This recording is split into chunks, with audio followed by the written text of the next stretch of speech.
So hello guys welcome to my mini vlog. तो मुझे सकाल उठिकी ब्रश कली आज मु कॉलेज जाइनी आउपटे ब्रश करपटे मामा रोसे करुँचे आदि भाई आ निकी जाइए दहीबरा आने सका दहीबरा खाइली आज पुणी आदि भाई आसते आम स्पेशल चिकेन तरकारी सालाड आ भात होता। तो आदि भाई मुझे मिसिक खाऊलु आ ये महाशय आमको अनेक भोकुला कहीं सी खाइब तो सी पूरा बास्ना शुंगी पलि आईस अच्छी बोली तापर मु यूट्यूब रे तारक मेहता लगेदेली किए खाइला बेले तारक मेहता देख कमेंट रे कह कारण मु तो देखे भाई खाइला टाइम रे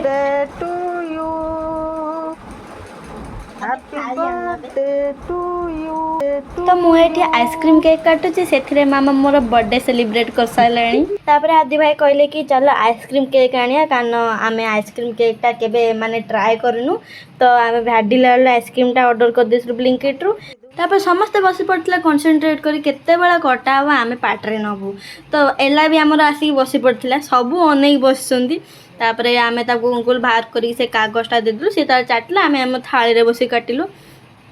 आउ केकटा एत हार्ड थिला जे मु तो मोर छुरी ही पशिलानी कटिलानी आदि भाई कहले कि मते दे काटुची से काटिले ताकर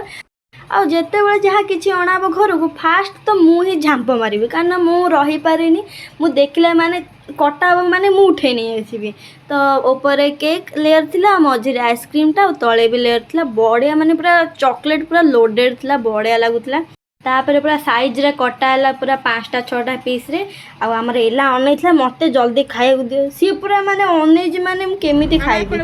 सन्ध्या सांग मैंने आइसक्रीम खाइबू so that's it for today okay bye.